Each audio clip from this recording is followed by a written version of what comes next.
आज राष्ट्र की बात में मेरे साथ बीजेपी से रोहन गुप्ता, कांग्रेस पार्टी इस डिबेट का हिस्सा नहीं है, समाजवादी पार्टी से सुनील साजन, आरएलडी से मेरे साथ मलूक नागर, एआईएमआईएम से आसिम वकार और आशुतोष आ गए हैं, सीनियर जर्नलिस्ट हैं, पॉलिटिकल कमेंटेटर हैं। आप सभी का स्वागत। सुनील साजन, आप ही से शुरू कर रहा हूं। सुनील साजन, आपने संसद की बहस में देख लिया होगा, मल्लिकार्जुन खड़गे ने खुद को आपके सांसद के बयान से अलग कर लिया। समाजवादी पार्टी का स्टैंड सुनील साजन आज क्लियर कर दीजिए, क्या रामजीलाल सुमन ने सही कहा? राणा सांगा को गद्दार समाजवादी पार्टी मानती है क्या? देखिए, समाजवादी पार्टी किसी भी वीर सपूत को गद्दार नहीं मानती, लेकिन हमारे नेता माननीय अखिलेश यादव जी ने एक बात कही कि भारतीय जनता पार्टी जिस तरीके से इतिहास के पन्ने पलट करके इस देश में हिंदू मुसलमान का माहौल बनाना चाहती है, उसमें देर सवेर बीजेपी फंस जाएगी, बीजेपी की विचारधारा के लोग फंस जाएंगे।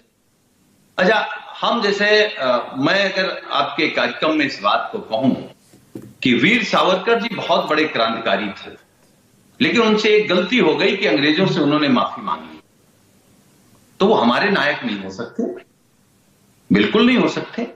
तो जीवन में अगर किसी से कोई गलती कहीं कुछ हो गया, हम इतिहास के बहुत अच्छे स्टूडेंट भी नहीं रहे, हम तो मैथ फिजिक्स के स्टूडेंट रहे हैं, लेकिन अब क्योंकि अब आप डिबेट कराते हैं तो हम लोगों को पढ़ना पड़ता है इतिहास। राजनीति ऐसी आ गई कि वर्तमान के दौर पे बात ही नहीं हो रही, न महंगाई पे, न बेरोजगारी पर, न कुछ नहीं। तो जब आप इतिहास में जाएंगे तो इतिहास का अगर कोई काला अध्याय है तो वो सामने आता है। कौन सा काला अध्याय सुनील, किसकी बात कर रहे हैं? नहीं, मैं पूरे इतिहास की बात कर रहा हूं। आओ, आजादी की लड़ाई हो, आजादी के बाद की हो, उससे पहले के हो, मुगलों की हो, अंग्रेजों की हो, या उससे पहले की हो, क्योंकि इतिहास तो है ना, इतिहास तो इतिहास रहेगा। तो हम उन इतिहासों में नहीं जाना चाहते। जो देश के लिए लड़े हैं, जो देश के लिए मरे हैं, उनका सबके लिए नमन है। लेकिन मेरा सुझाव है मानक गुप्ता जी के कार्यक्रम के माध्यम से भारतीय जनता पार्टी कि हमारे नेता ने कहा कि आप इतिहास के पन्ने मत पलटिए। खुलकर बोलिए ना सुनील। सुनील, अब बहुत देर हो गई इस बात के लिए, इतिहास के पन्ने मत पलटिए। आपके नेता ने, सांसद ने, वरिष्ठ सांसद ने कह दिया राणा सांगा गद्दार थे। अब कह दीजिए, बाबर को बुलाया था राणा सांगा ने, आप काला अध्याय का जिक्र कर रहे थे ना, शायद उसी का जिक्र कर रहे थे आप कि राणा सांगा ने बाबर को बुलाया था, हिंदुस्तान आइए, शायद उसी वही काला अध्याय था, इसीलिए गद्दार आप कह रहे हैं। हाँ, कह दिया होगा रामजीलाल सुमन ने इसीलिए। तो इसको हम क्या माने? अगर बाबर को उन्होंने बुलाया था, अगर आप ये कह रहे हैं, तो इसको हम सराहनीय कदम बताएं, देश हित में बताएं, ये क्या बताएं हम? और दूसरी तरफ जब देश आजाद हो गया, लोकतंत्र है, संविधान से चल रहा है, तो कहां है कानून व्यवस्था? पर जरूरत क्या थी रामजीलाल सुमन को ये सब कहने की? औरंगजेब पर बहस चल रही थी इस देश में, औरंगजेब पर बहस चल रही थी, आक्रांताओं पर बहस हो रही थी। ऐसे में राणा सांगा जो अपने ही एक वीर सपूत हैं, आप खुद कह रहे हैं, आप ही के शब्दों में, उनको घसीटने की जरूरत क्या थी इस बहस में, रामजीलाल सुमन को? देखिए मानक जी, मैं इस बात को स्वीकार कर रहा हूं कि औरंगजेब का नाम लेकर के, बाबर का नाम लेकर के भारतीय जनता पार्टी, आरएसएस इस देश के मुसलमानों को यह कहे कि आप बाबर की औलाद हो, औरंगजेब की औलाद हो, तो ये तो सच नहीं है ना। इस देश का मुसलमान बाबर और औरंगजेब की औलाद तो है नहीं, या है? और अगर औलाद है तो फिर तो पीढ़ी दर पीढ़ी बात होगी कि कौन कौन उनकी औलादें हैं, किस किस तरीके से औलादें हैं, किसका ब्याह किसके साथ हुआ था, किससे कौन पैदा हुआ। ये बहस का मुद्दा अच्छा नहीं है। नहीं सुनील, एक सेकंड सुनील, एक सेकंड, नहीं एक सेकंड, बड़ा अच्छा, आप ना बड़ा कई बार ना बड़ा कन्वीनियंट, बड़ा सुविधाजनक रवैया अपना लेते हैं। आप कहते हैं नहीं, हिंदू मुसलमान नहीं होना चाहिए, बीजेपी करती है, महंगाई पर बात नहीं हो रही, आज के मुद्दों पर बात नहीं हो रही। इस बहस में घी किसने डाला आग में? आपके सांसद ने डाला ना। मैंने पूछा ना अभी, औरंगजेब पर बहस चल रही थी, राणा सांगा को घसीटने की क्या जरूरत थी? उधर से अगर मुसलमान हो रहा है तो इधर से हिंदू हुआ ना, आपके सांसद ने किया। नहीं, मतलब हिंदू का मतलब हम लोग हिंदू नहीं है मानक भाई। समाजवादी पार्टी के राष्ट्रीय अध्यक्ष हिंदू नहीं है, और जिन सांसद जी ने बयान दिया वो हिंदू नहीं है। दलित है तो हिंदू नहीं रह गए, आप बड़ी जाति के हैं तो हिंदू हो गए। नहीं, राणा सांगा को क्यों लाए बहस में? सवाल ये नहीं है। ना, राणा सांगा को क्यों लाए? औरंगजेब को गद्दार कहा गया, आक्रांता कहा गया, तो राणा सांगा को गद्दार कहना जरूरी था क्या? आप खुद कह रहे हैं कि नहीं, वीर सपूत हैं वो हमारे। हम कह रहे हैं मानक जी, पार्टी ने क्या कहा या सदन में जो बहस हो रही क्या हो रही है कि भाई अगर किसी को कोई बात इतिहास में खराब लगी तो आप न्यायपालिका जा सकते थे, न्यायालय जा सकते थे। भारतीय जनता पार्टी तो हर बार कहती है जब हम लोग कोई विरोध करते हैं कि आप न्यायालय चले जाइए, आप घर तोड़ देंगे, दलित सांसद का गाड़ी तोड़ देंगे, हमला करेंगे, उनकी हत्या करने का प्रयास करेंगे। तो कहां है कानून व्यवस्था? इसको हम ज्यादा बड़ा काला अध्याय मान रहे हैं। वो जो काला अध्याय रहा होगा वो रहा होगा। अच्छा ठीक है, ये काला अध्याय बिल्कुल सही। नहीं, मैं इससे सहमत हूं, और देखिए इस पर आपसे सब सहमत होंगे, ये गुंडागर्दी तोड़फोड़ इसकी कोई जगह समाज में नहीं है। लेकिन सुनील, आपने अभी अभी वीर सावरकर का भी नाम लिया जी। आपने कहा कि आप किसी भी वीर सपूत के खिलाफ नहीं बोलेंगे इतिहास में, तो आप वीर सावरकर को भी आज कह दीजिए, क्योंकि कांग्रेस पार्टी तो उनको माफी वीर कहती है, आज कह दीजिए कि नहीं, आप वीर सावरकर को वीर सपूत मानते हैं देश का, पर हां एक गलती हो गई माफी मांगने की। नहीं, आजादी की लड़ाई वो लड़ रहे थे, तभी तो जेल में थे। ऐसे तो जेल में नहीं थे, शौकिया जेल में नहीं थे। बहुत बढ़िया। उसके बाद वो घबरा गए, क्या हो गया, कौन सी विचारधारा उन पर हावी हो गई कि उन्होंने लिखित माफी मांग ली। ओके ठीक है सुनील, लेकिन ये सुनील, लेकिन देखिए, मान लीजिए सुनील मान लीजिए आप इस डिबेट में अकेले पड़ गए, संसद में भी अकेले पड़ गए और इस डिबेट में भी अकेले पड़ गए, कांग्रेस पार्टी नहीं आई इस डिबेट में, वो नहीं मानती राणा सांगा को गद्दार। हम अकेले नहीं, इतिहास के साथ खड़े मानक जी। हाँ, इतिहास के अच्छा ठीक है, ओके रोहन गुप्ता, उसके बाद आगे जा रहा हूं। रोहन, क्या जरूरत है इस मुद्दे को और खींचने की? संसद तक आप इस डिबेट को ले जा रहे हैं, उधर सड़क पर भी हो रहा है, इतना हिंदू मुसलमान सब जगह। रोहन, क्यों हो रहा है, ये कौन कर रहा है? मानक जी, अभी आपने कहा कि भाई आग में घी डालने का काम एसपी ने किया, आग लगाने का काम भी एसपी ने ही किया। आप भूल रहे हैं कि औरंगजेब की डिबेट चालू कहां से हुई? अबू आजमी ने ही शुरू की। जरूरत क्या थी? आप एक बाजू बोलते हैं कि काफी बहुत मुद्दे हैं, हमको डिबेट नहीं करनी चाहिए, तो आपको किसने बोला है, किसने बोला था अबू आजमी को कि अपनी जो तुष्टीकरण की मानसिकता दिखाने के लिए औरंगजेब का महिमा मंडन करे? और उसके बाद से ये डिबेट चल रही है ना। और किसने लाइसेंस दे दिया कि आप सनातन का अपमान करके अपनी दुकान को चलाएं? वन सेकंड, आप बोलिएगा, कंटिन्यू करिएगा, लेकिन अबू आजमी ने औरंगजेब की डिबेट शुरू नहीं की है। औरंगजेब की डिबेट यहां सालों से चल रही है, लोकसभा चुनाव से चल रही है, महाराष्ट्र चुनाव में भी चली।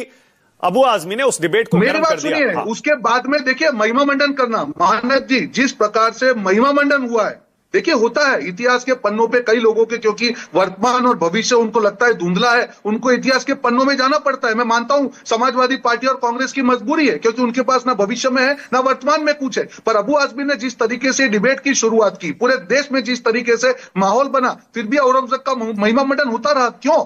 आपको मालूम है इतिहास में मानक जी कई चीजें ऐसी होती है कि जिसको डिस्कस करना कोई मतलब नहीं है, वर्तमान के लिए और भविष्य के लिए ठीक नहीं है। आपको क्यों पन्ने खोले, वो जाने दीजिए। उसके बाद में जो एक खतरनाक राजनीति, मानक जी मैं आपके सामने बताना चाहूंगा कि लोकसभा में इन्होंने जिस प्रकार से एक हिंदू को डिवाइड करने की राजनीति की जातियों में, वो वहां पे फेल हो गए। बाद में हरियाणा फेल हुए, महाराष्ट्र फेल हुए, उसका वापस ये लोग ट्रेलर यहां पे दिखा रहे हैं। आप ये मत समझिए कि ऐसे इनके नेता ने ये स्टेटमेंट दे दिया, ये सोची समझी साजिश है कि किस प्रकार से राजपूत वर्ग से दलित किया जाए। पर देश की जनता समझ चुकी है कि इस प्रकार के जो उनके बार बार षड्यंत्र है उसमें नहीं फंसेगी। आपको किसने लाइसेंस दिया कि राणा सांगा जैसे एक देशभक्त, एक शूरवीर के ऊपर आप आक्षेप करें?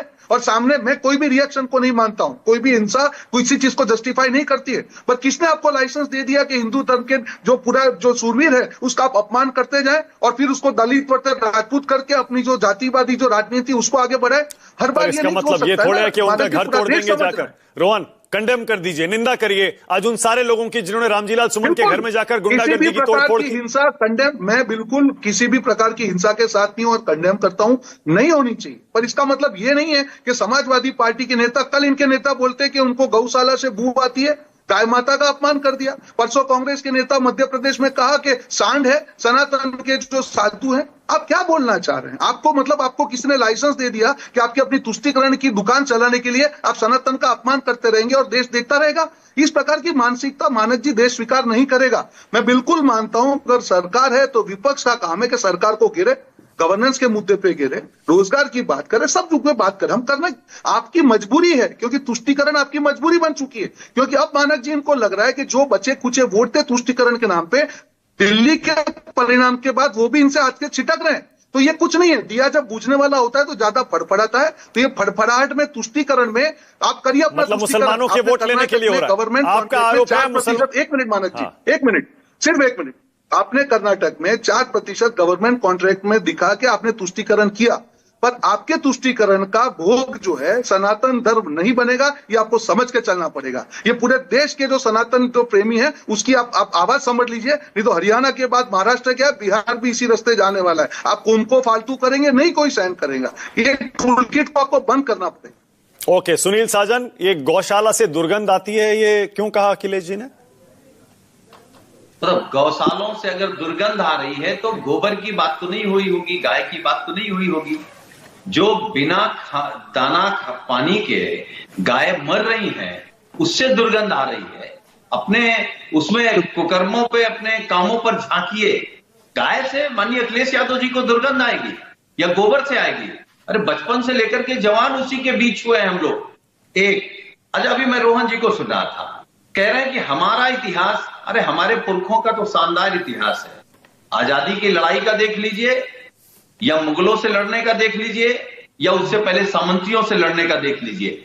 आपके महापुरुषों का क्या इतिहास? एक मिनट, हमारा से मतलब, एक मिनट, 1 सेकंड सुनील, हमारा से मतलब बात कहेंगे नहीं, हमारा से मतलब इससे पहले जब छत्रपति शिवाजी महाराज जी का मामला आया, ये लोग जब सवाल खड़े करने लगे तो हमारे नेता माननीय अखिलेश यादव जी ने केवल एक सवाल पूछा भारतीय जनता पार्टी से, उसका जवाब आज तक नहीं आया कि जब छत्रपति शिवाजी महाराज का राजतिलक हो रहा था तो किसने पैर के बाएं अंगूठे से तिलक किया था और कौन सी सोच थी वो, आप बताइए। और दूसरी बात, इतना बुरा मैं नहीं बोल सकता हूं जितना बुरा भारतीय जनता पार्टी के एक विधायक ने जोधाबाई और अकबर को लेकर के बोला है। हम उसके भी निंदा करते हैं जो भारतीय जनता पार्टी के विधायक ने बोला है। इतना खराब नहीं बोला जाना चाहिए। लेकिन हम फिर कहेंगे आपके कार्यक्रम के माध्यम से, जिनका इतिहास थोड़ा बहुत गड़बड़ है वो इतिहास के पन्ने ना पलटे। ओके, नहीं, आपने अभी सुनील कहा ना कि हमारे महापुरुष उनके पास नहीं है, क्या क्या कहना चाह रहे थे आप? हमारे से मतलब? हमारे से मतलब गांधी जी हमारे महापुरुष हैं, नाथुराम इनके हैं। अच्छा, okay, all right. Chandrashekhar Azad, Bhagat Singh, okay, Asim वकार, ऑल राइट, आसिम वकार। और इनके महापुरुष कौन हैं? सावरकर जी हैं। अरे सावरकर जी को अभी आप वीर सपूत बोल रहे थे, उनसे माफी की गलती हो गई, बस आपने भी तो कहा ये बात। जो क्रांतिकारी थे, लेकिन अब कोई क्रांतिकारी अंग्रेजों के साथ मिल जाएगा, माफी मांग लेगा तो उसको हम हीरो मान लेंगे क्या? तो गद्दार थे वो, मान लेगा? गद्दार थे वीर सावरकर। हम कह रहे हैं कि माफी मांग करके देश के क्रांतिकारियों के खिलाफ मुखबिरी कर रहे थे, उनको हम क्या नाम? ठीक है, ओके, ओके, आसिम वकार, थोड़ा आज दूसरा पहलू भी बताइए। ये माहौल क्यों बिगाड़ रहा है all India Muslim personal law board और आपके नेता असदुद्दीन ओवैसी कि मुस्लिम काली पट्टी बांध कर निकले आज?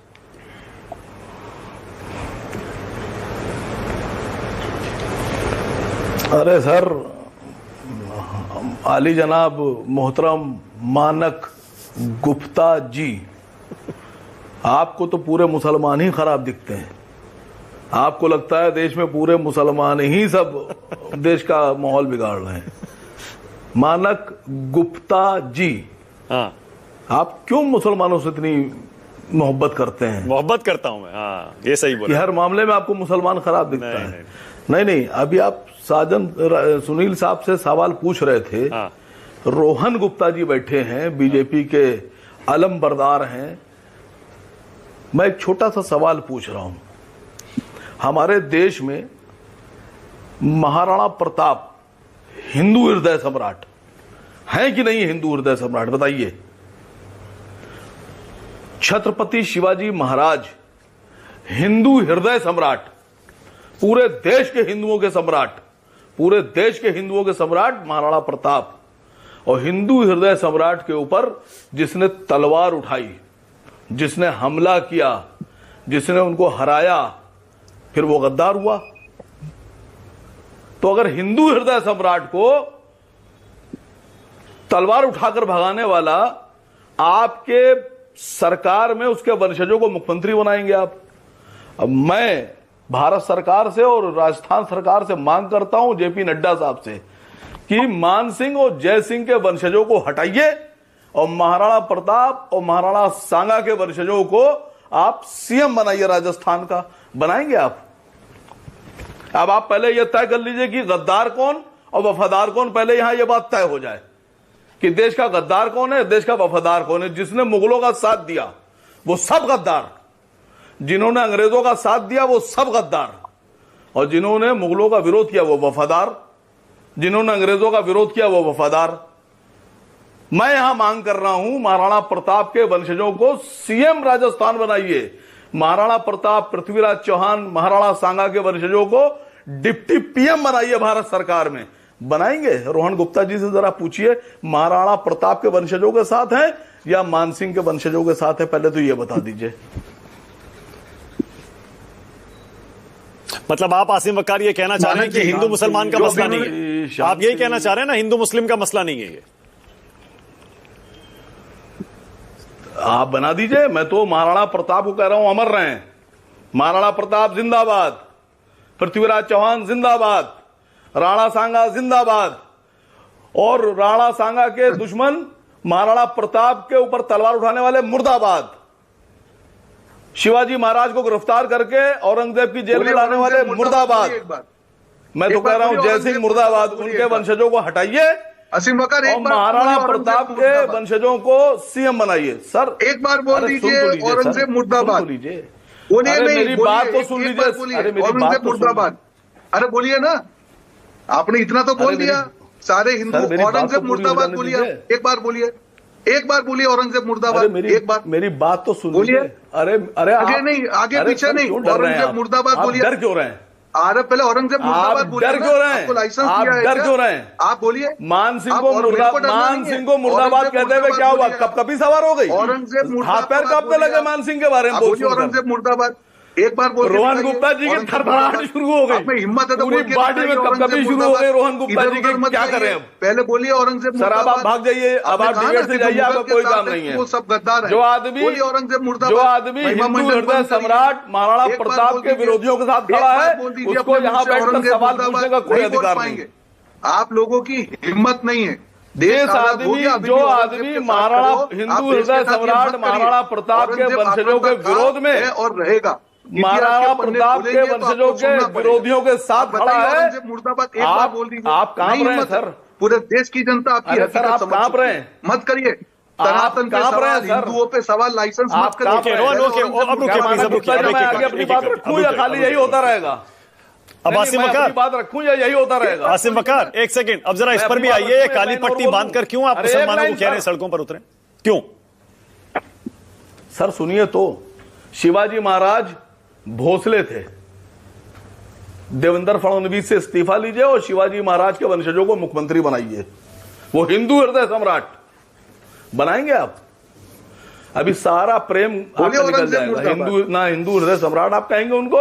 औरंगजेब प्रेम है आपका? मैं कह रहा हूं बोलिए शिवाजी महाराज जिंदाबाद। था नहीं था? बनाइए उनको मुख्यमंत्री। शिवाजी महाराज के वंशजों को मुख्यमंत्री बनाया जाए, ये आसिम वकार की मांग है। अगर आप वाकई में उनको मानते हैं तो। आपको इतना लंबा भाषण आपने दिया, पहले आप सवाल है मुर्दाबाद है या नहीं? मैं बोल दूंगा, आप बताइए सर। नहीं, मैं बिल्कुल आपको जवाब सुनिए तो सर, बताइए औरंगजेब मैं बोल दूंगा। अरे सुनिए, अच्छा चलिए मैं बोल, अच्छा सुनिए, मैं बोल, सुनिए जो मैं बोल रहा हूँ वो मुर्दाबाद है। आपने कहा ओके रोहन बोल रहे हैं, रुकिए रोहन, अब रुकिए। आसिम वकार बोल रहे हैं, रोहन रुकिएगा, अब रुकिएगा। आप बोलिए आसिम वकार, सर बोलिए। अरे हम मैं कह रहा हूं खाली एक बार इनसे मानसिंह जैसी मुर्दाबाद कहला दीजिए लेके घूम रहे हैं और कह दीजिए कि डिप्टी सीएम दिया कुमारी को हटाया जाएगा और महाराणा प्रताप के वंशजों को मुख्यमंत्री बनाया जाएगा। मैं बोल दूंगा, जो कहिएगा बोल दूंगा। अच्छा ठीक है, ओके चलिए। अब मलूक नागर और आशुतोष, अब रुक जाइए।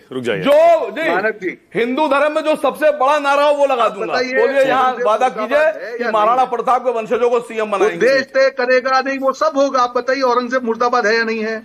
अगर आप बोल रहे हैं कि मुगल के सामने लड़ने वाले जो है वो सारे देशभक्त हैं, तो औरंगजेब मुर्दाबाद है या नहीं है? बताइए। आप डर गए क्या? आप बताइए, एक बार बोल दीजिए। रोहन गुप्ता जी, सोच के आना चाहिए, नाम पूछ के आना चाहिए था आपको कि आसिम वकार है कि नहीं। ओके, मलूक नागर और आशुतोष। पहले आशुतोष, उसके बाद मलूक नागर। पहले आशुतोष, क्योंकि आशुतोष मैं एक इंडिपेंडेंट व्यू चाह रहा हूं।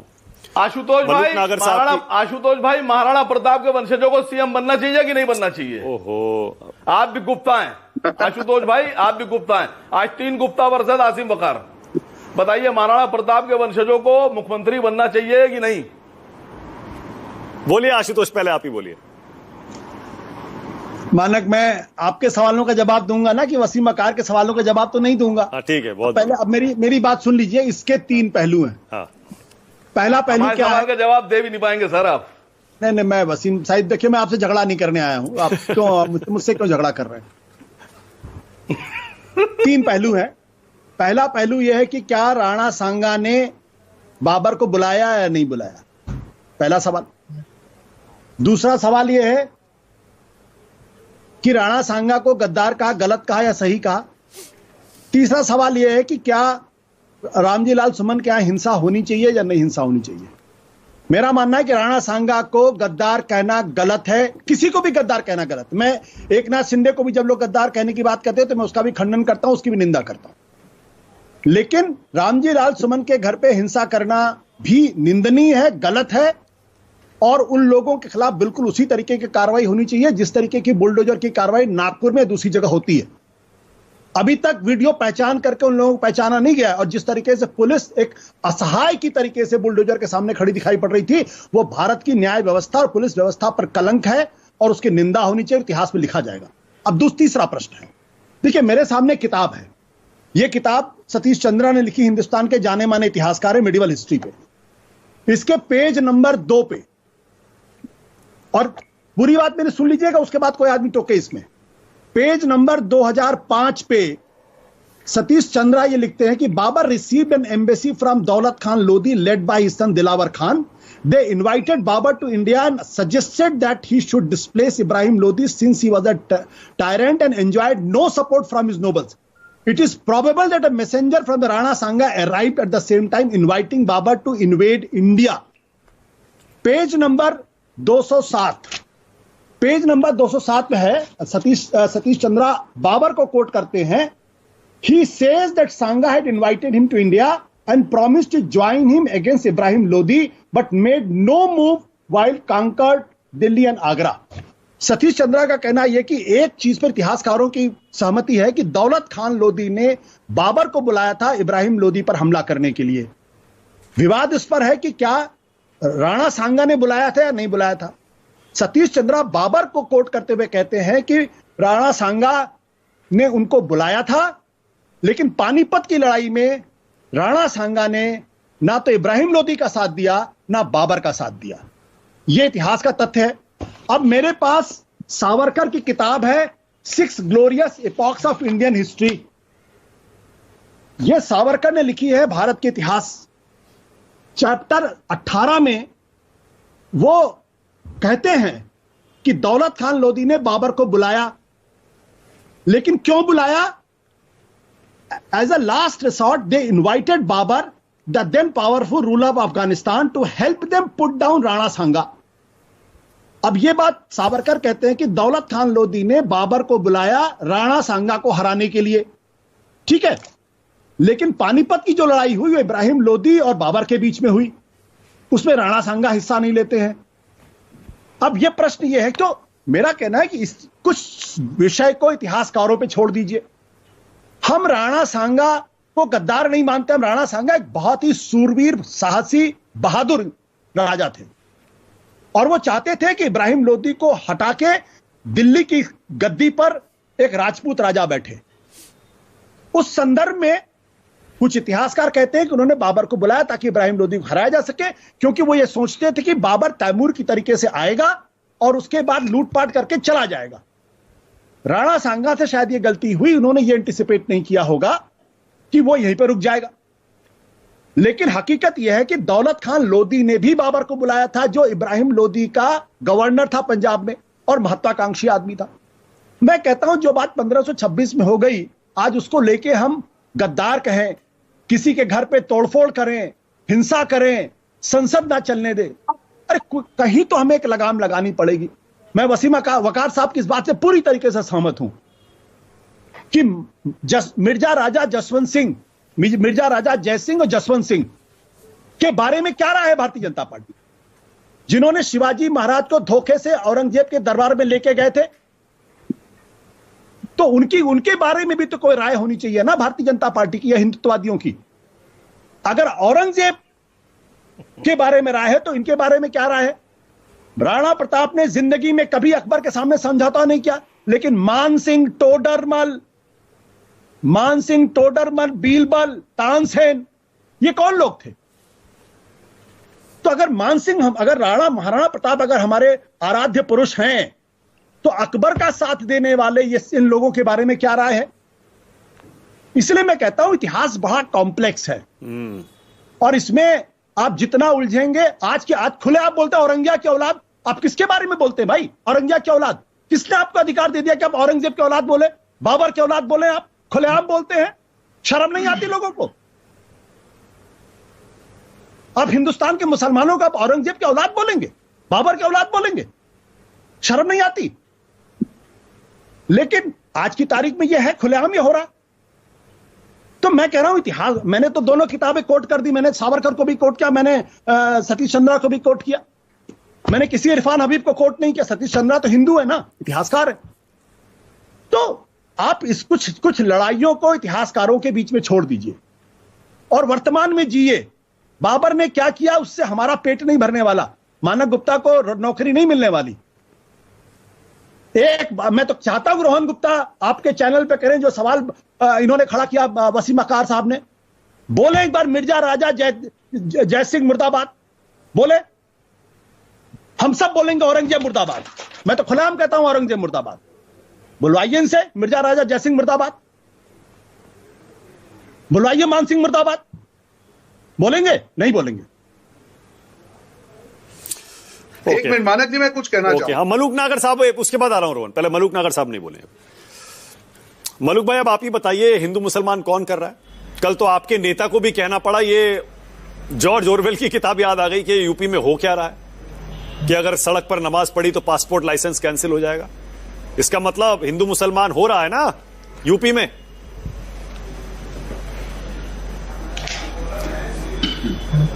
देखिए मानक जी,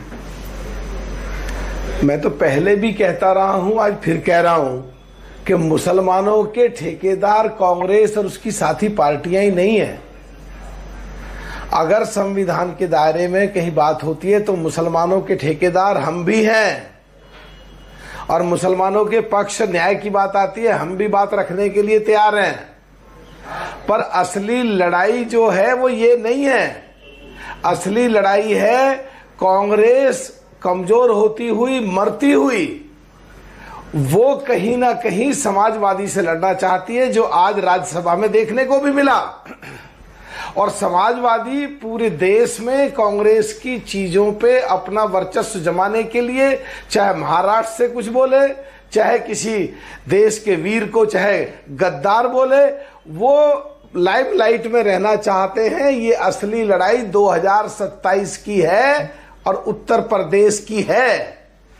ये मुसलमानों की कहीं बात आती है तो उठा करके खड़े हो जाते हैं, और जबकि देश का आम मुसलमान शांति से रहना चाहता है, पर कांग्रेस को कुछ ना कुछ जरूर कहना, किसका फायदा किसका नुकसान उसको कोई मतलब नहीं। उनको मतलब है कि केवल उनकी राजनीति, उनकी जो जमीन खिसक गई यूपी में, वो कैसे वापस आए। अभी कुछ कही चलते हैं कि जी जो पुराने मुर्दे उखाड़ने से, मुद्दों से भटकाने का तरीका लगा रहे हैं लोग। तो क्या महाराष्ट्र से अबू आजमी ने जो औरंगजेब के बारे में बोला, तो किसने उखाड़े पुराने ये मुर्दे? आज जो देश के जो वीर रहे हैं, जिन्होंने देश के लिए लड़ाइयां लड़ी हैं और देश को बचाने के लिए जो एक दूसरे का कहीं साथ की मांग भी करी है, उनके लिए अगर गद्दार की बात हो रही है तो ये हो क्या रहा है? पुराने मुर्दे कौन उखाड़ रहा है?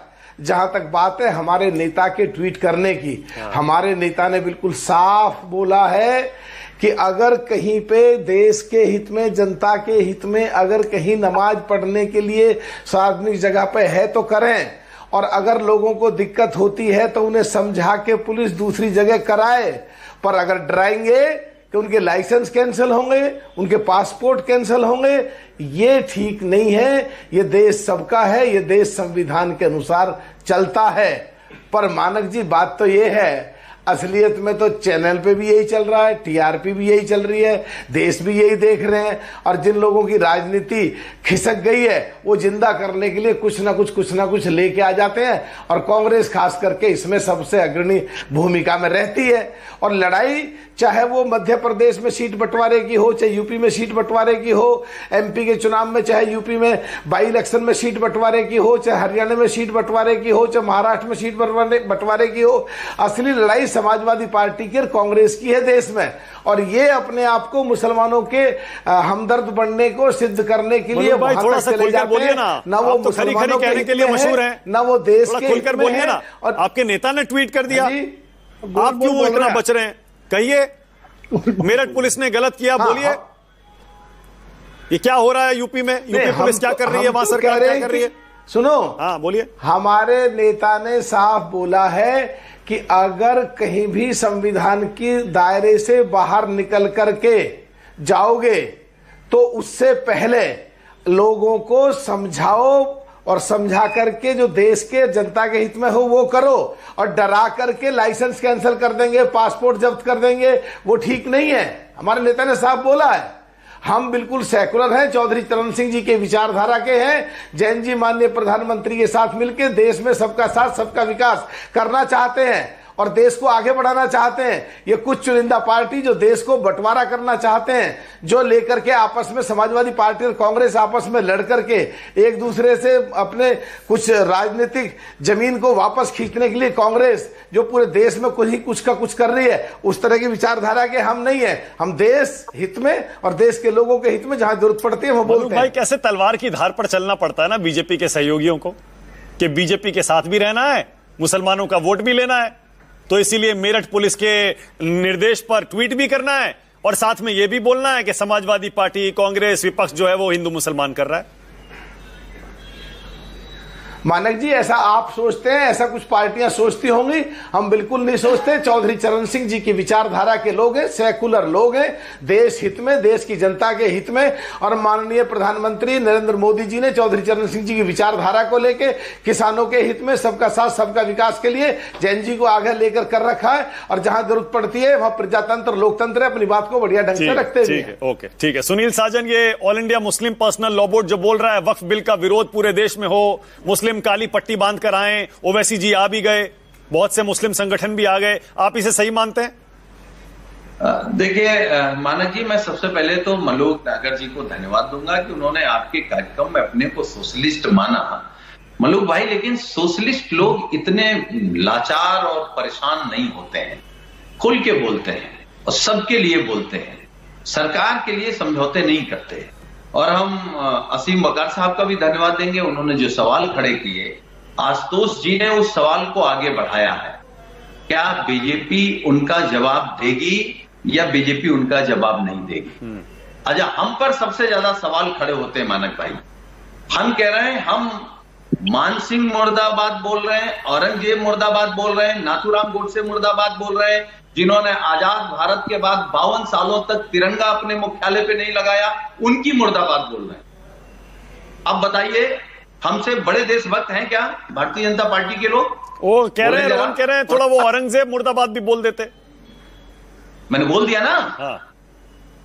अरे मैंने तो बोला। अच्छा, बोल दिया, ओके, मैंने सुना नहीं। हाँ ठीक है, मैंने बोल दिया, मैं दोबारा बोल दूं? हाँ ना, कोई दिक्कत नहीं है ना, वो हो गया। रोहन अब बोलिए, अब आपकी बारी है। रोहन गुप्ता, अब आपकी बारी है। रोहन, देखिए मानक जी, जब ये डिबेट शुरू हुई, असीम वकार जी ने कहा, फिर आशुतोष जी एक जो वरिष्ठ पत्रकार अपने को कहते हैं, मैं कभी भी व्यक्तिगत टिप्पणी में नहीं पढ़ता हूं, पर जिस प्रकार से उन्होंने मुझे सवाल खड़े किए, जरूरी बनता है कि देश को एक पर्सपेक्टिव दिया जाए। उन्होंने बिल्कुल कहा कि बाबर की औलाद किसी को बोलने पे उन्होंने बहुत बड़ा अपना रोष प्रकट किया, और मैं किसी भी नफरत वाले स्टेटमेंट पे नहीं मानता हूं, पर अगर कोई औरंगजेब और बाबर का महिमा मंडन करेगा तो सवाल उस पर ऊपर उठेंगे। पर आशुतोष जी ने एक भी सवाल, जो गौ माता के ऊपर सवाल उठे, एक भी सवाल नहीं उठाया।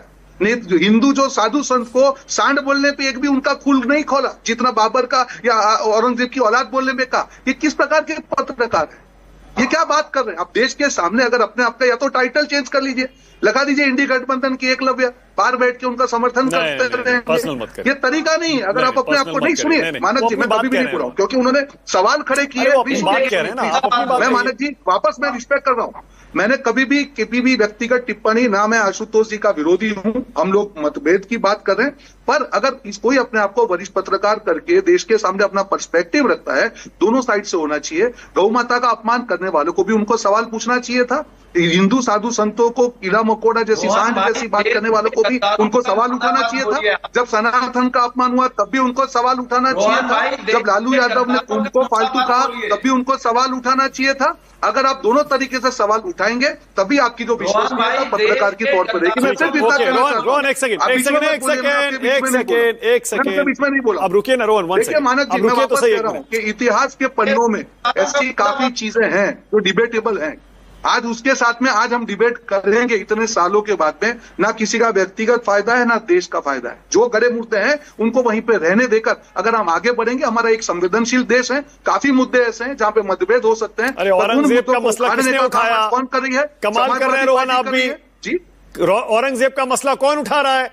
आपके महाराष्ट्र के मुख्यमंत्री उठा रहे हैं, कब्र हटा देनी चाहिए, और आप कह रहे हैं नहीं इतिहास के गड़े मुद्दे मत उखाड़िए। कमाल है। मानक जी नहीं, बिल्कुल नहीं मानक जी। ये मुद्दा कहां से शुरुआत हुआ? जब छावा मूवी आई, जब चलचित्र आया, उसके बाद में जब इसने महिमा मंडन किया अबू आजमी ने, तब से ये मुद्दा शुरू हुआ ना। अगर आप एक्शन करेंगे तो जवाब तो देना पड़ेगा। नहीं रोहन, नहीं गलत बयानी कर रहे हैं आप। रोहन गलत बयानी कर रहे हैं आप। बिल्कुल नहीं। महाराष्ट्र में औरंगजेब की कब्र का मुद्दा आप कहें तो रोहन वन सेकंड एक सेकंड देखिए, मैं फैक्ट की बात कर रहा हूं, तथ्यात्मक बात कर रहा हूं। आप कहें तो देवेंद्र फडणवीस का वो चुनाव वाला भाषण सुनवाऊं, जब अकबरुद्दीन ओवैसी गए थे औरंगजेब की मजार पर।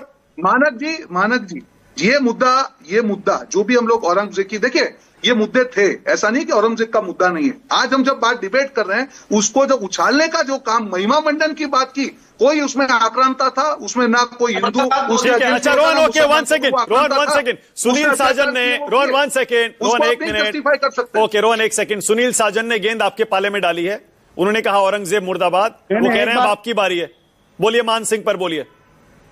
मान सिंह मुर्दाबाद बोल दिया, बिल्कुल मुर्दाबाद। जो भी देश के खिलाफ है सारे मुर्दाबाद। औरंगजेब मुर्दाबाद, बोलिए ना मान सिंह मुर्दाबाद। बोला ना मैं और क्या चाहिए आपको? भैया मेरी बात डबल नहीं होती है ना। मैं ऐसा कोई वरिष्ठ पत्रकार हूं कि किसी एक जगह का महिमा मंडन करना हो। मैं मेरे दिल से बात करता हूं। ओके बहुत बढ़िया रोहन, वन सेकंड रोहन, एक सेकंड बहुत बढ़िया।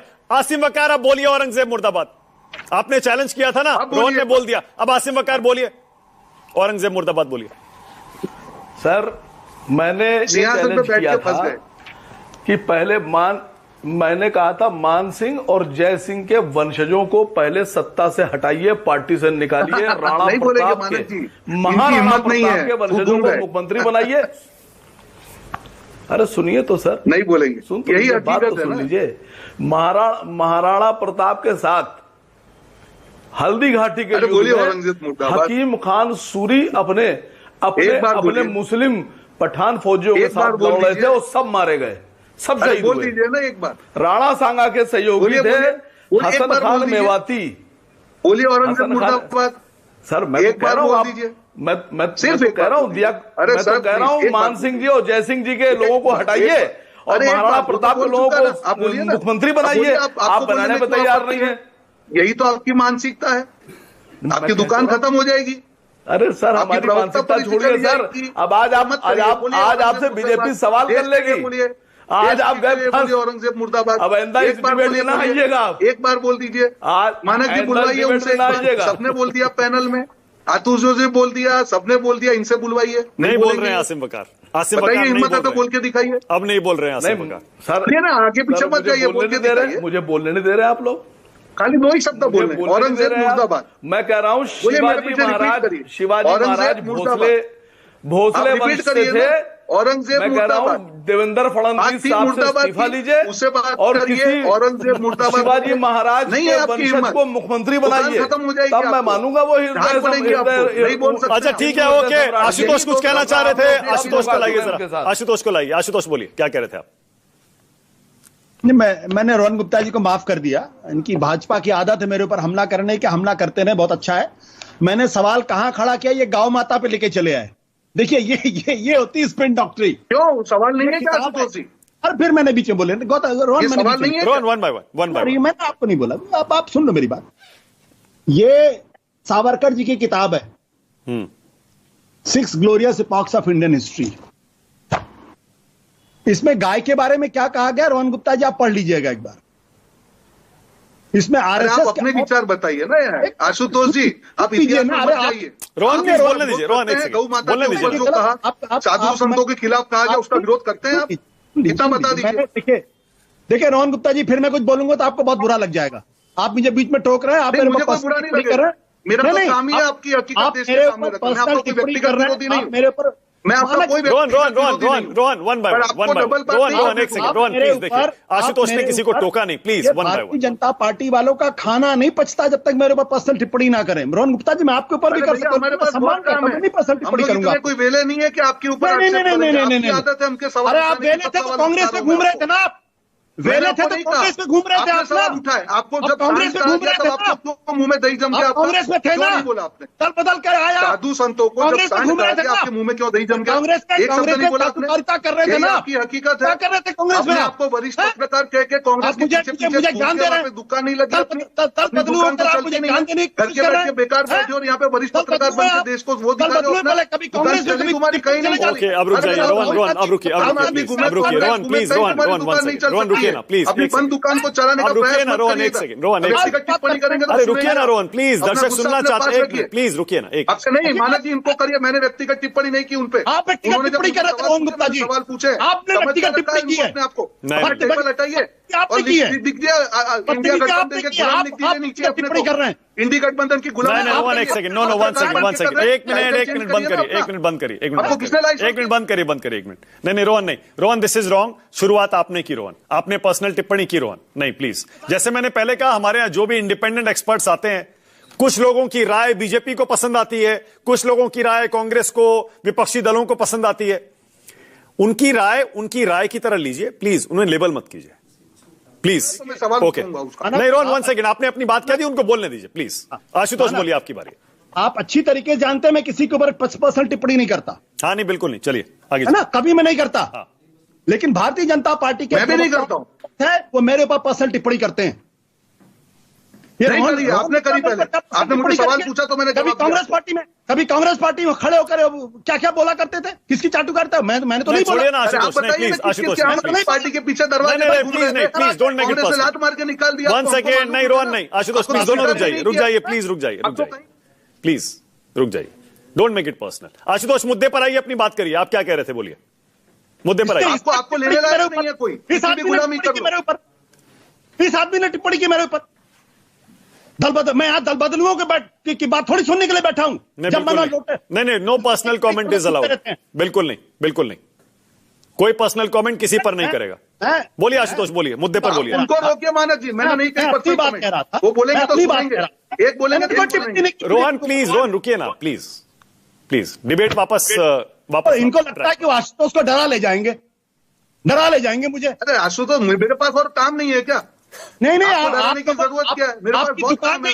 बीजेपी के अंदर अगर आप टिप्पणी ना करें, आपकी दुकान में अंदर अगर आप मेरे पर टिप्पणी ना करें। ओके प्लीज रुकिए, आप रुक जाइए आशुतोष प्लीज, आशुतोष आप अपनी बात कहिए, मुद्दे पर आइए आशुतोष, आइए मुद्दे पर आइए। मैं ये कह रहा हूं भाई, जो सवाल इतिहास के हैं मैंने वो सवाल आपके सामने रखे। आप मेरे ऊपर गाय के बारे में बातचीत करें, मैं गाय के बारे में बातचीत करूंगा। मैंने सवाल कुछ पूछा, आप मुझे गाय पे लेके, मैंने तो कह दिया कि आप सावरकर जी को पढ़ लीजिए, वो उन्होंने गाय के बारे में क्या टिप्पणी की है। पढ़े लिखे आदमी किताब उठा के देख ले, नहीं तो गूगल कर ले, भी पता चल जाएगा 2 मिनट के अंदर। आप मेरे से गाय के बारे में बातचीत कर रहे हैं। आपको मालूम है गाय क्या चीज होती है? आपने बाबर की औलाद का सवाल उठाया, मैंने इसलिए सामने काउंटर क्वेश्चन किया। आपको मालूम है? थोड़ा पढ़ लिख क्या करिए, आया साधु संतों को सांड कर, उसका क्या विचार है आपका? अनपढ़ गंवार जाहिर से बात नहीं कर रहे, पढ़े लिखे आदमी से बातचीत कर रहे हैं। इतिहास का जानकार हूं मैं। अरे भैया पढ़ा लिखा मैं नहीं बोल रहा हूँ, आप दोनों तरीके से, आप एक ही तरीके से पढ़े लिखे हैं क्या? अपनी दुकान चलाने के इतिहास में एक ही तरीका है क्या? साधु संतों के अपमान बोलने में नहीं लिखा है क्या? मुंह में नरेंद्र मोदी की चमचागिरी करेंगे, कभी राहुल गांधी की चमचागिरी करें, कभी नरेंद्र मोदी की चमचागिरी। नहीं आशुतोष, अरे चमचागिरी तो आपका केजरीवाल की करके बाहर निकल गए। तुम्हारी वो क्या है ना, तुम्हारी नहीं दल बदलू मैं, लायक हो, कांग्रेस के लायक हो, तुम वरिष्ठ पत्रकार के लायक भी नहीं हो। रोहन, सारी प्लीज, दुकान रोहन, रुकिए बंद ना, हो चुकी रोहन, तुम्हारी तो। रोहन, ना तुम पत्रकार बन सके, ना आम आदमी बन सके, ना कांग्रेस बन सके। मेरे ऊपर क्या सवाल उठाते हो? स्टैंड लेने की हिम्मत तो है। ये गुलामी बंद करो, ये गुलामी बंद करो, कोई फायदा नहीं होगा, कोई लेने वाला नहीं है। भूल जाओ राज्यसभा कुछ नहीं मिलेगा। ये गुलामी बंद करो यहाँ पे डिबेट पे आके। दल बदलू करता है, कभी इधर दल में रहता है, उधर दल में रहता है, मेरे पर अटैक करेगा। मैं हमेशा उसी व्यक्ति के खिलाफ बोलता हूँ जब बायस रोहन, रुकिए ना, प्लीज, रोहन। राहुल गांधी की चमचागिरी करते थे, आज इधर आके रोहन रुक जाइए, प्लीज रुक जाइए, एक सेकंड। मलूक नागर कुछ कहना चाह रहे थे। मलूक भाई बोलिए जरा, आप क्या कह रहे थे, जल्दी से बोलिए। मानक जी, मैं ये कह रहा हूं, दोनों गुप्ताओं को रोको। आपने क्या करा दिया, कहां तक पहुंच गए? आशुतोष जी तो देश स्तर के इंटेलेक्चुअल लोगों में गिने जाते हैं, वो कहां तक उतर आए, कितना गुस्सा दिला दिया आपने उनको। क्या कराना चाहते हो मानक जी? मलुक भाई आप अच्छी तरह जानते, मैं कभी पर्सनल टिप्पणी नहीं करता। मैंने मलुक जी, आप गवाह, मैंने कभी आपके ऊपर कोई टिप्पणी नहीं बोलना चाह रहा था। सुनीता साजन को टिप्पणी नहीं की है। नहीं, क्या इनको अधिकार है मेरे ऊपर पर्सनल टिप्पणी? नहीं, बिल्कुल नहीं, बिल्कुल नहीं। जब इन्होंने हमला किया तब मैंने जवाब दिया। सर, मैंने कोई टिप्पणी नहीं की आपसे। मैंने सवाल पूछे आपको, जिसका जवाब आपके पास रोहन नहीं, प्लीज, रोहन नहीं, आपने शुरू किया था रोहन, आपने पर्सनल कमेंट किया था, जिसके बाद ये सब हुआ है। प्लीज, मैंने नहीं किया पर्सनल, नहीं रोहन, आपने कहा, मैंने कब किया पर्सनल कमेंट? नहीं, सुनिए, उन्होंने मुझसे सवाल पूछा कि आप बोलिए मान सिंह के बारे में। उन्होंने रोहन गुप्ता बोल के सवाल पूछा। अगर वरिष्ठ पत्रकार है तो उनका कोई अधिकार नहीं है डिबेट के जो दूसरे साथी है उनका नाम बोल के सवाल पूछे, तब जाके मैंने उनका सवाल पूछना और जवाब देना तो एक अलग बात हुई ना रोहन। सवाल पूछना और जवाब देना डिबेट का हिस्सा होता है। अपनी बात कहिए, सवाल पूछिए, जवाब दीजिए, तर्क करिए। आपको औरंगजेब, लेकिन पर्सनल कमेंट नहीं। सुनिए मानक जी, औरंगजेब की नहीं सुनिए, नहीं बिल्कुल। मैंने सवाल क्या पूछा कि अगर औरंगजेब की औलाद बोलने पे आपको आपत्ति है, गाय के मुद्दे पे आपके क्या विचार है, और साधु संतों को सांड बोलने पे आपके क्या विचार है? ठीक है, एक सेकंड रुक जाइए। नहीं, एक सेकंड, क्या गलत बोला मैंने? अरे उसका जवाब वो दे रहे थे रोहन, पर्सनल कमेंट हुआ तब वो डिबेट डिरेल हुआ ना। आसिम बकर, ये क्या सफेद रुमाल क्यों बोल दूं गाय पर? भाई साहब मैं बोल दूं, सफेद रुमाल बाद में घुमाइए। सर मैं कुछ बोल दूं? होता रहता डिबेट। आसिम बकर, जल्दी से बोलिए, जल्दी बोलिए। आपका सिंहासन सुरक्षित। अरे वकार भाई, औरंगजेब पे बोल दो, आप गाय पे बोलने के लिए हम लोग है ना। औरंगजेब बोल दो। देखिए, नहीं सर, देखिए आप लोग नहीं बोल पा रहे हैं गाय पर, आप लोग डर रहे हैं। देखिए, मैं ये मांग कर चुका हूं सुधांशु त्रिवेदी जी से भी कि राज्यसभा में मेरी बात उठाइए, लोकसभा में उठाइए कि गाय केरल में अगर कटे, यूपी में कटे तो मां है, लेकिन अगर गोवा में वही गाय का गोश्त बिके तो वहां पैसा मां है। मणिपुर में, मिजोरम। ओके, टाइम खत्म हो रहा है रोहन, छोटा सा जवाब दीजिए इसका। रोहन बोलिए। अरे सर सुन लीजिए सर, पूरी बात तो सुन लीजिए। देखिए, अगर कभी मैं मंत्री बन गया, मैं मंत्री बन गया तो मैं हर भारतीय जनता पार्टी के नेता के घर पे 10 गाय पालना और बांधना अनिवार्य कर दूंगा। ना मैं किसी के व्यक्तिगत खिलाफ हूं, ना मैं आशुतोष जी के खिलाफ हूं। देखिए, जब देश की बात होती है, जब मुद्दों पे बात होती है, हर आदमी का एक अधिकार है कि बैलेंस करके बात होते है। 4 सवाल मुझे पूछे, 4 सवाल उनको पूछे, मैं जवाब बिल्कुल दूंगा। अगर भाजपा से हूं तो जवाब देना मेरा काम है। अब सवाल से बोखलाइए मत ना। मैंने सिर्फ इतना पूछा कि सांड कहने पे आपको आपत्ति है या नहीं है, उसका जवाब दे देते। अरे भाई, दूसरी बात है मानक जी, पूरी डिबेट की जो शुरुआत है, आज इंडी गठबंधन के साथी पक्ष, आप जितनी भी कंट्रोवर्सी देख लीजिए पांच कितने दिनों में, किसने खड़ी की है? आप बोल रहे कि हिंदू मुसलमान है, भाजपा करती है, सारे मुद्दे खड़े किसने किए? ओके, सुनील साजन 10 सेकंड, टाइम खत्म हो रहा है। सुनील साजन 10 सेकंड, जल्दी से। मानक जी, मैं देख रहा हूं रोहन भाई कभी ऐसा नहीं फंसते थे, क्योंकि आज अपनी डिबेट में आपने बीजेपी और आरएसएस के पुरखों का मुर्दाबाद इनसे बुलवा दिया। अब इनका शाम का क्या होगा, इसलिए ये परेशान है, इसीलिए सब परे भड़क रहे हैं। बस इतना ही कहना। भाई साहब, मैं किसी से नहीं डरता हूं।